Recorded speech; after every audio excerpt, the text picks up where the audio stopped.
신앙 성장을 원해서 혼자 고전분투하지만 여전히 제자리 걸음인 것 같은 당신을 위한 행복한 신앙 성장 미션 프로젝트 온라인 미션 프로젝트 신혼여행. 안녕하세요. 네, 신혼여행입니다. 오늘도 신혼여행을 시작하도록 하겠습니다. 오늘 신혼여행은요, 출애굽기 둘러보기입니다. 출애굽기가 뭔지를 한번 살펴볼 텐데요. 출애굽기는요, 헬라어 70인역 표제 탈출이라는 말에서 시작됐습니다. 원래 히브리어 성경에는 성경의 제목이 따로 없습니다. 첫 단어가 그 책의 제목이었습니다. 우리가 알고 있는 것처럼 창세기는 베레시트, 태초에라는 이름을 가지고 있었죠.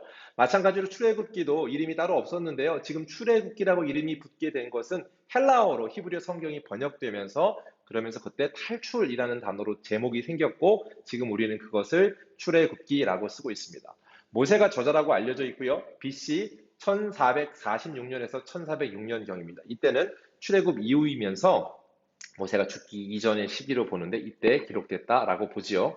전반부에는 이집트 탈출에 대한 이야기가 1장에서 18장까지 다루고요. 후반부는요, 19장에서 40장까지 시내산 언약 백성으로서의 하나님의 체결되어서 훈련시키고 들어가게끔 함, 출애굽한 이유가 무엇인지를 가르쳐주는 이야기까지가 나옵니다. 자, 오늘은 첫 번째 전반부에 있는 이집트 탈출에 관한 이야기를 다룰 건데요. 이 이야기를 하기 위해서는 배경 스토리에 대한 이해가 필요합니다. 출애굽기는요, 따로 떨어져 있는 성경이 아니라 성경 전체 흐름 가운데 이어지고 있지요. 예, 마찬가지로 그러므로 창세기에 대한 이야기의 끝 말미 이야기가 이어져 오고 있습니다. 끝 말미는 창세기 50장에 요셉이 죽었다라는 이야기로 스토리가 끝나죠.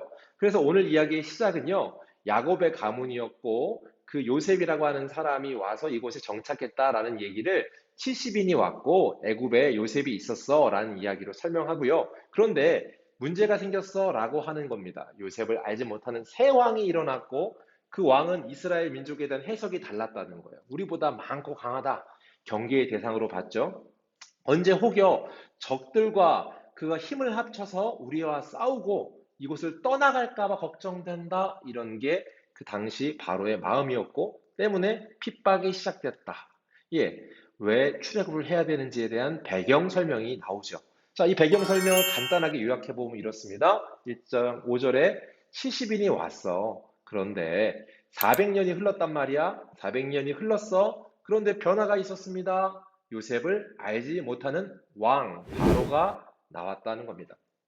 그에 대한 해석이 어떻게 됩니까? 마음 가운데 학대의 대상으로 보았습니다. 그런데 걱정이 더 커져요. 학대하면 할수록 그들이 번성하더라입니다. 왜 번성했을까요?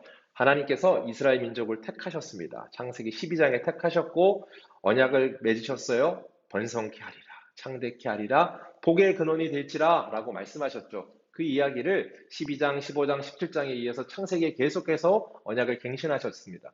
그 일을 잊지 않고 하나님께서 지금 그들을 살리고자 피신시키셨던 애굽에서, 이집트에서 번성하게 하셨습니다.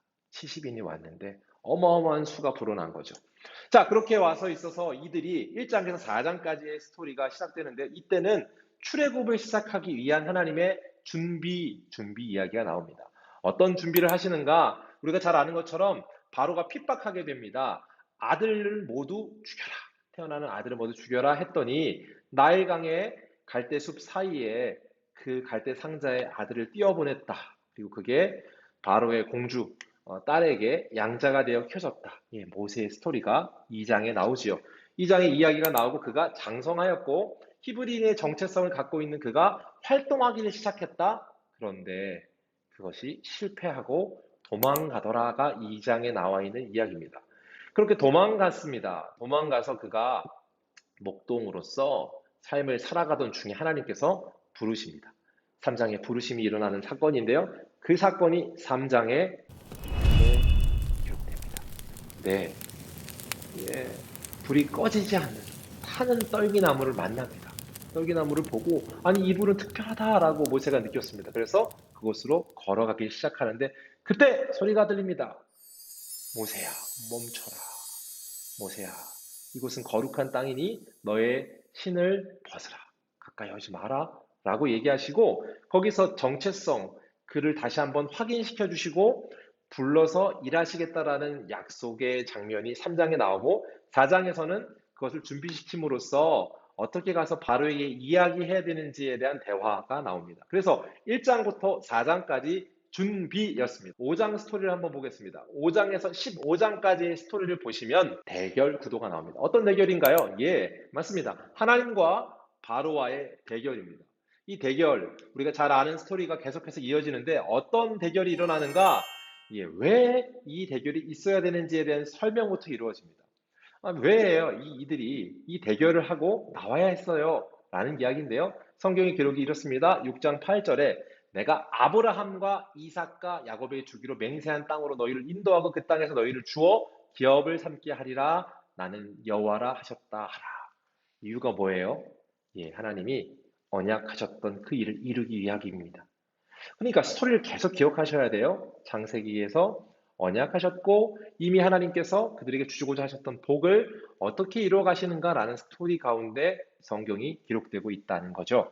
자, 15장까지, 5장에서 15장까지의 스토리에서 우리가 알고 있는 것처럼 다양한 이야기가 나옵니다. 특별히 10가지 재앙에 대한 이야기가 나오는데요. 이 장면을 보시면서 그들의 마음이 완악함으로라고 하는 이야기를 주의 깊게 한번 보십시오. 10가지 재앙을 한번 살펴 성경 읽기를 하시면서 중간을 기점으로 그들의 마음이 완악했다라는 대목과 하나님께서 그들의 마음을 강팍하게 하였다. 바로의 마음을 강팍하게 하신 것과 그들의 마음이 원래 강팍했다라고 하는 구분점이 나오는데요.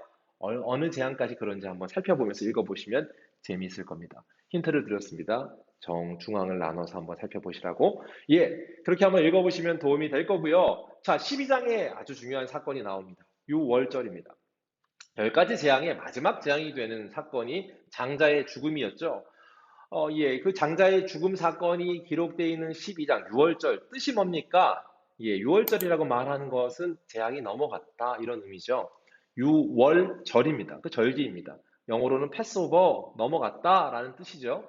유월절이 뭔가요? 예, 좌우 문인방과 문설주의 어린 양의 피를 바르면 그 집은 넘어간다는 거예요. 뭐가요? 장자의 죽음이 넘어간다. 그 생명이 부지가 된다라는 거예요. 자, 그럼 말씀을 보시죠. 말씀을 보시면 이렇습니다. 말씀은 이렇게 나오는데요. 여호와께서 애굽 사람들에게 재앙을 내리려고 지나가실 때 문인방과 좌우 설주, 문설주 피를 보시면 여호와께서 그분을 넘으시려고 한다. 너희 자손이 영원히 지켜야 될 거야. 유월절에 대해서 알려주십니다. 그런데 이후에 자녀들이 물을 거래요. 이 예식을 왜 지켜요? 무슨 뜻이에요? 라고 물으면 대답을 주랍니다. 이 유월절 제사는 여호와께서 애굽 사람에게 재앙을 내리실 때 애굽에 있는 이스라엘 자손의 집을 넘으사 우리 집을 구원하셨다라고 하는 구원의 사건, 그것을 감사하는 일이다라고 하는 것을 가르쳐 주랍니다. 그래서 영원히 이 절기를 지켜야 한다라는 거예요. 자, 이집트 탈출, 이 유월절이 대표되는 사건으로서 5장에서 15장까지의 아주 중요한 핵심 사건, 10가지 재앙의 마지막 단계가 12장에 나오고요. 그런가 하면 13장으로 넘어가면 구름기둥과 불기둥, 이 구름기둥과 불기둥 사건이 나옵니다. 낮에는 구름기둥, 밤에는 불기둥으로 하나님 백성 앞에 떠나지 아니하며 이 출애굽 여정을 지켜주셨다라고 하는 것을 설명해 주시고요. 14장에 가면 우리가 알고 있는 사건, 유명한 사건이죠. 홍해를 맞았습니다. 하나님과 바로의 대결에 이 홍해 사건이 마지막 사건으로 기록되어 있습니다. 14장에 홍해를 건너는데요. 이 물 사이로 이 민족이 함께 건너갑니다. 이 사이로, 이 물길 사이로 이렇게 들어갑니다. 이렇게 14장에 홍해 사건이 끝나고 15장으로 가시면 말씀이 선포돼요. 어떤 말씀이에요? 찬양의 이야기입니다. 이때 모세와 이스라엘 자손이 이 노래로 여호와를 노래하며 일렀을 때 내가 여호와를 찬송하리니 그는 높고 영화로우시며 말과 그 탄자를 바다에 던지셨음이로다. 여호와는 나의 힘이여 노래시며 나의 구원이시로다. 그는 나의 하나님이시니 내가 그를 찬송할 것이요 내 아버지 하나님이시니 내가 그를 높이리로다. 여호와는 용사시니 여호와는 그의 이름이시로다. 이 전쟁을 이긴 사람이 누구래요? 용사래요. 그 하나님이 싸워서 이겼대요. 이 전쟁의 마지막 바로와의 대결의 끝 뭐예요? 홍해에서 그가 따라왔던 이집트 애굽의 군대가 모두 수장되어 버린 사건을 끝내고 15장에 하나님을 찬양하는 것. 여기까지가 두 번째 단락, 15장까지의 대결 파트가 끝났습니다. 자, 그럼 16장부터 18장까지 중요한 스토리가 또 나옵니다. 이 사건의 키워드는요, 바로 불평입니다. 이 15장 말미에 대결이 끝나고 나서 그들은 마라라는 곳에서 쓴 물을 맞습니다. 광야에서 물이 얼마나 중요해요? 쓴 물을 맞는데 하나님이 그 물을 달게 하셨고, 그리고 얼마 지나지 않아 15장 마지막에 12종려나무가 있는 엘림이라고 하는 사막의 오아시스입니다. 그것을 만난 사람들이 15장의 스토리였습니다. 그런데 그렇게 끝나자마자 16장에 시작되는 장면에 그들의 불평이 터진 거예요. 모세와 아론을 원망하여 이르되 우리가 애굽 땅에 있을 때 고기 가마 곁에 있었다. 떡은 배불리 먹었다. 차라리 여호와의 손에 죽었다라면 좋았는데 우리를 이곳에 내어서 배고파서 굶어 죽게 한다. 이렇게 얘기하는 겁니다. 굉장히 과장돼 있죠. 그들은 고기 가마 곁에서 고기를 먹지도 못했을 겁니다. 아는 것처럼 그들은 종된 신분이었으니까요. 얼마나 그들이 살기 힘들었던 상황 중에 나오게 됐는지, 핍박이 얼마나 컸는지 우리 기억합니다. 근데 그들이 뭐라 그래요? 장자의 죽음, 그 사건을 떠올리게 하는 여호와의 손에 죽었더라면 좋았을 거라고 하면서 원망에 터져나가는 거예요. 자, 이 원망이 이것으로 그치지 않습니다. 16장부터 17장, 18장까지 원망의 스토리와 함께 계속해서 이어지는데 이 원망 때문에 하나님께서 만나와 메추라기를 허락하셨습니다. 저는 근데 이 만나와 메추라기가 목적이 있는 응답이라고 생각해요. 목적이 있는 응답이란 무엇입니까? 만나와 메추라기. 그들이 배고파 죽겠습니다. 고기도 먹었고 우리는 떡을 배불리 먹었습니다. 라고 하는 것에 대해 그들이 말한 것에 대한 응답이기도 하지만 하나님께서 이것을 응답하신 데는 목적이 있어요. 성경은 뭐라 그러나요? 자세히 보면 이렇습니다. 율법을 준행하나 아니하나 시험하기 위해서 응답하신 거예요. 무슨 말입니까? 이 주신 음식도 하나님의 방식, 하나님의 뜻하심, 하나님의 기준에 따라 이것을 지켜야 됐어요. 그렇죠? 만나 메추라기를 먹는 방법. 그렇습니다. 이게 무엇입니까? 하나님을 신뢰하게끔 하는 하나님의 법을, 기준을 따르는 것에 대한 훈련을 목적으로 응답하셨습니다. 그게 복이니까요. 자, 그렇게 복을 주시기 위해서 하나님께서 불평하면서 훈련하는 그들을 16장에 이어서 17장으로 넘어가면서 반석에서 솟아나는 물을 봅니다. 물 때문에 또 불평하거든요. 그러면 그 물을 경험하게 하고 또 어떤 전투가 있습니까? 아멜렉과의 전투를 통해서 다시금 하나님을 신뢰하는 것이 무엇인지를 경험하게 합니다.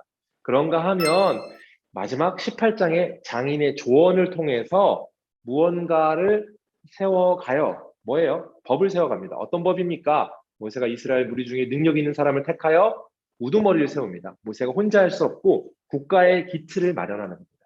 이 탈출을 위해 마지막에 불평하는 자들에게 신뢰하는 방법을 가르치시면서 국가의 구조를 만들어요. 1000부장, 100부장, 50부장, 10부장을 세운다.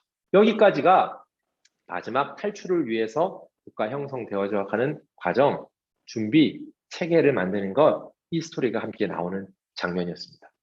자, 여기까지요. 오늘 다뤘던 내용 전반부가 해당되는 출애굽기 둘러보기의 첫 번째 미션 프로젝트의 첫 번째 파트 출애굽기 1을 마무리했습니다.